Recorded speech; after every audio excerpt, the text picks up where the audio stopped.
Sampah itu adalah cintaku. Sampah adalah harapanku. Dari dulu sampai sekarang akan datang sampah selalu bersama kita.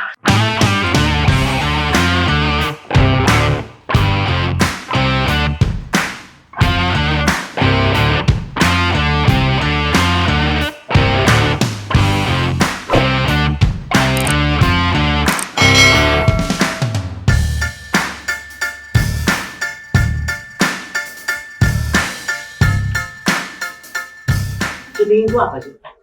Seni itu seni kan kehidupan. Orang mengenal seni itu mengenal hidupnya. Jadi mempelajari ilmu seni adalah mempelajari hidup di dalam hidup. Rasanya gitu. Kalau masalah lingkungan tadi karena kita hidup mengerti tentang lingkungan. Di dalam lingkungan ya. Masalah keindahan tadi juga karena kita masih hidup mengerti terhadap sesama atau lingkungan lagi. Nah, menggali hidup di dalam hidup tadi tentang art, seni tadi, itu tadi barang yang nggak bisa berguna, bisa digunakan itu apa? Itu ajaran enggak? Ajaran. Sekecil apapun di dunia ini, jika kamu bisa mempergunakannya, akan bermanfaat bagimu dan bagi orang lain. Iya. Nah, soal senang dan tidak bukan urusan Kita. saya, tapi dalam hati saya rasa yang penting aku mencintai dulu apa yang saya kerjakan. Jadi manusia hidup itu harus berseni. Iya. Dan berlingkungan ya. Iya. Jadi kalau orang itu hidup tapi dia nggak berseni dan berlingkungan gimana? Ya nggak mengenal dirinya, nggak akan mengenal. Artinya Mati saja. wah mati aja. Jadi gini, seni itu hidup artinya. Dan hidup setelah mengenal hidup, menggali tentang hidup di dalam hidup. Itu seni. Oke. Jadi kalau ingin mengenal kehidupan ya mau mengenal hidupnya gitu. Nah, mempelajari dari gerak dan perilakunya gitu. Membuat apa gitu. Membuat sesuatu itu di dunia sains artnya itu adalah garis ekspresi warna dan komposisi itu kata. Pantas di barang bekasnya selalu ada masukan unsur warna, unsur garis dan komposisi. Garis ekspresi warna komposisi. Pantesan kalau kita membuat eco-brick itu ya, kalau dimasukkan plastik yang berwarna-warni itu tambah indah ya. Karena menggali tentang keindahan tadi. Karena kita hidup. Kalau garis itu adalah pergumulan dalam satu titik. Atau kita punya satu rencana, suatu rencana itu kan pusatnya dari spin atau putaran hati, kemauan namanya rasa, namanya berbentuk menjadi ekspresi. Ekspresi ya. Ekspresi. Baru memerlukan komposisi. Tapi semua itu pasti nggak menolak dari hubungan atau balancing atau formatif. Kesejajaran atau seimbangan. Jadi memang Meskipun pertama nggak sama besar. Pertama ya betul. Tapi butuh keseimbangan. Jadi hidup lagi kan? Iya, hidup itu memang harus berseni. Iya. Kalau nggak berseni mendingan mati aja. Iya, wong. Yang kedua, hidup itu harus dalam lingkungan. Karena memang kita hidup dalam suatu lingkungan yang memang itu kodrat kita. Dan garis ini garis ini kan keteraturan ini. Iya, sikap. Jadi manusia hidup itu harus teratur ya. Iya. Jadi kalau selama ini banjir, kemudian kita kena bencana macam-macam kan kita nggak teratur ya? Iya, nggak teratur karena menghindari tentang kepedulian tadi. Dan kepekaan. Kadang-kadang kita peduli tapi nggak ingat Sang Pencipta. Ingat Sang Pencipta, nggak peduli tapi nggak peka. Jadi dimensi itu akan hilang. Ada peka, peduli, ingat. Peka terhadap sesama, peduli terhadap lingkungan, ingat Sang Pencipta. Mungkin kesadaran itu yang akan membuat kita itu introspeksi saya ini. Iya. Kalau masalah sampah nih Mas, sampah di DKI, di Jakarta, di Jabodetabek ya, di DKI, Jakarta, Jabodetabek dan kota besar itu sangat luar biasa. Boleh nggak saya bersimpulkan dari sisi seni maupun lingkungan bahwa karena kita semuanya itu terjadi bencana itu karena kita tidak bersahabat dengan sampah. Iya. Tidak bersahabat dengan alam. Betul nggak? Ya bisa. Betul-betul itu. Jadi kalau udah kayak beginilah, suatu api itu bisa terasa kita bakal menjadi air kalau kita mencintai api itu. Wah, ini berat lagi. Ini berat. Air menjadi panas kalau nggak mencintainya. Kita bisa tenggelam, bisa kebakar di dalam air. Tapi kita bisa masuk es di dalam api. Yang dimaksud ialah kalau kita cinta masuk api ya terasa air. Nah kalau lingkungan yang peduli kita seperti tadi, kenapa sampah itu hanya dibawa truk dibuang? Ya. Kenapa nggak didiling di tempat aja menjadi debu? Wow, jadi debu, akhirnya jadi pupuk atau dibuang ke tempat yang luar biasa. landai atau yang kurang, kan bukan ditumpuk menggunung, bukan. Jadi diproses. Kita bisa bikin mesin yang debu kok. Ya. Menghancurin batu dan baja aja bisa, masa menghancurin sampah nggak bisa menjadi debu. Wah, itu. Nah kalau hanya Contohnya. punya kepedulian tentang pengambilan ini limbah yang ambil tukang pulung, ya solusinya harus cari kerjaan yang lain. Sampah harus menjadi debu. Sudah gitu aja, digiling jadi selesai.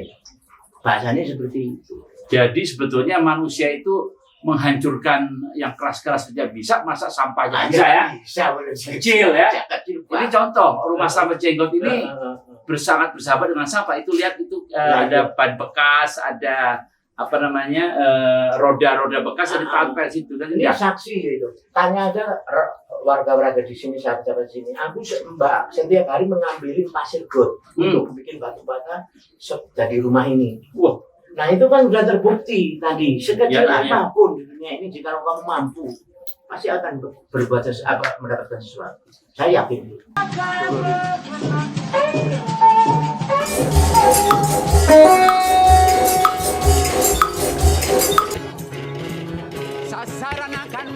Baik Mas, tadi saya lihat di YouTube ya, ini bukan main nih. Mas membuat sebuah alat yang namanya kinetic art kinetic ya. Dan itu adalah peralatan musik kombinasi yang dibuat dari berbagai onderdil dari besi yang tidak ada las-lasan, tidak ada namanya diketok segala macam, itu dirangkai menjadi sebuah musik. Dan musik itu sangat dikenal di kalangan musisi internasional maupun nasional. Mas, kok bisa menciptakan seperti itu? Bagaimana? Silahkan. Semuanya itu kan pemberian dari Sakholik ya. Karena itu secara teoritis juga nggak ada ajarannya. Karena nggak ada. Kinetik itu ada satu teori bikin kinetik. Seperti kan pusat kinetik kan energi jam tangan. Nah, kalau di alam semesta matahari. Pohon bergoyang. Itu kinetis ya? Kinetis. Manusia itu kinetis nih gerak. Wayang. Ya, kinetis. Nah, karena kinetis ini saya bikin alat musik, sebenarnya pusat musiknya unsurnya dari bunyi. Nah, bunyi itu kalau dibagi dua di alam semesta ini menjadi pentatonis dan diatonis. Apa itu? Pentatonis seperti halilintar. Oh, nggak ada aturan ya suaranya. Nah, terus air terjun. Itu pentatonik. Pentatonis, Okay. kereta api jalan. Begini apa? Meletus pentatonis. Pentatonik. Oke. Nah, setelah diatonis itu ada susunan bunyi. Do, re, mi, fa, sol, la, si, do, si, la, sol, fa, mi, re, do. Oh, oke. Ada nadanya ya. Kinetik itu lahir pertama sebetulnya di dunia ini. Jadi bahasanya karena energi yang berenergi. Ya. Tuhan menciptakan gunung pasti pakai energi. Ya. Matahari energi. Nah manusia ini sebagai imitasi alam. Ya. Duplikator. Ya. Jadi duplikator menjadi kreator, sang pembuat. Nah, sang pencipta kan punya sang hal. Gitu aja. Tapi kenapa Mas bikin dari Limbah. barang-barang bekas limbah? Itu tadi. Limbah adalah selalu kebersamaan sama kita. Kita itu jangan meninggalkan masa lalu untuk hari ini dan akan datang. Kalau kita memikirkan akan datang itu sama aja saya mimpi tapi nggak pernah tidur. Mimpi tapi nggak pernah tidur ya?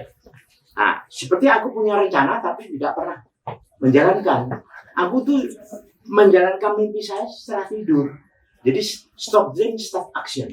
Jadi saya kerja dulu, baru ini loh bentuknya. Itu aja. Jadi barang-barang bekas segala macam itu, Ya. itu tidak ada teorinya, jadi langsung dirangkai demikian. Tapi kok bisa harmonis suaranya? Nah, keharmonisan tadi ada keseimbangan karena ada jiwa. Di sini ada spin kan, di putaran hati itu.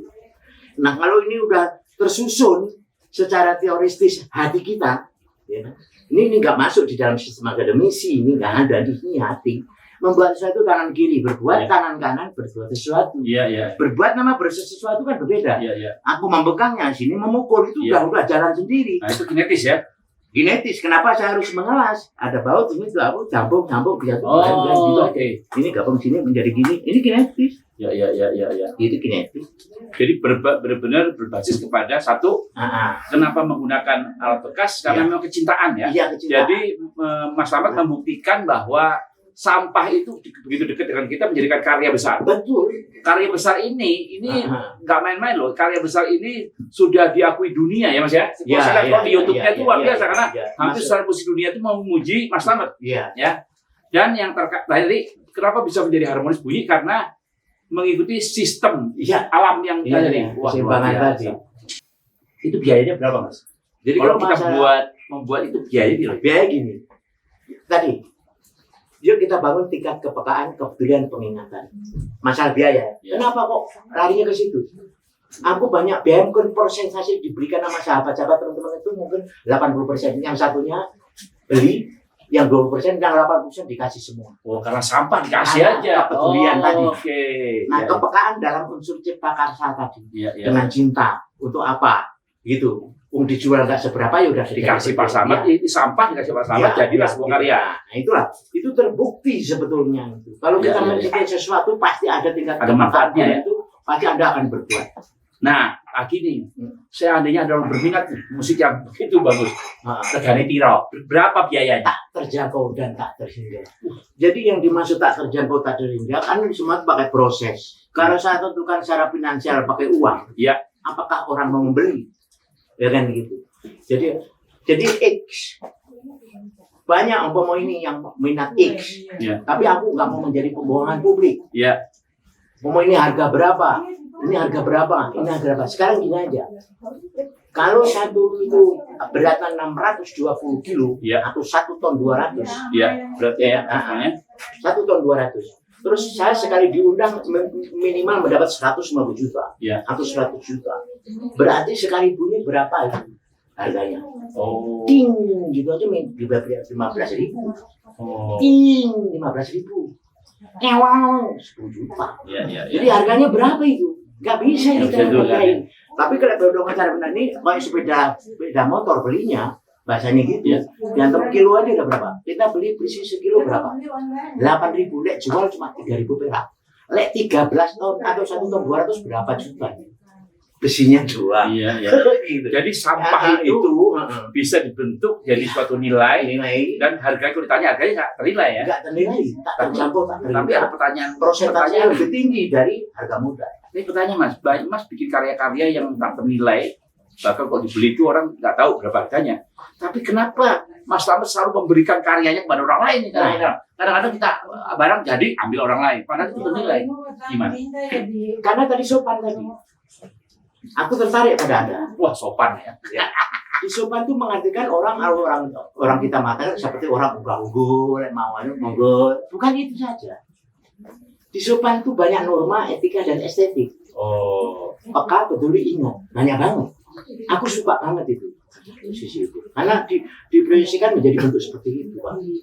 Nah kalau contoh-contoh aja seperti hanya tingkat aku punya karya, ya kan? Orang lain ambil saja. Karena nggak ternilai harganya. Kalau saya suruh beli berapa kan begitu? Karena aku bukan prinsip jual beli karena sebagai kreator saya ini sebagai kreator atau berapresiasi art to art. Nah, kalau yang mau jual beli atau bisnis sudah ada bagian masing-masing, bukan urusan saya. Gitu. Nah, aku membeli kepada mereka itu karena dia suka dan aku peduli. Luar biasa, pantesan. Gitu. Pantesan ya. Jadi teman-teman, ini kita nih saya pulang bawa ini nih. Ini kalau dibuat karya kira-kira piro tapi saya dikasih oleh Pak Mas Prajengot. Resort, Gower rumah. Jadi karena memang kecintaan kebetulan tadi. Contoh, ini kan potongan kayu nih. Potongan kayu dulu bekas. Lek dibuat di pinggir jalan pasti Anda sembar aja. Tapi disentuh oleh kreator, tak buat satu bentuk.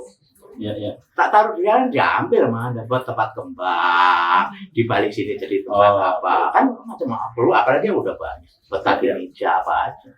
Jadi ini peluang kita ke tempat Mas Prajengot selain kita belajar tentang bagaimana menggunakan sampah menjadi sebuah alat bermutu, juga kita bisa dikasih ya. Datanglah ke permajikan ya. Ini betul-betul. Ini namanya grafis ya, seni grafis. Direncanakan oleh hatinya, tapi bukan direncanakan kalau bentuk formatif atau digaris, bukan, udah menghindari hal itu. Maunya hati aja, tapi nggak lepas dari keseimbangan tadi. Saya kelihatan sampai tingkat karena ada bentuk. Saya ini siap tua dan siap muda. Saya siap muda dan siap muda.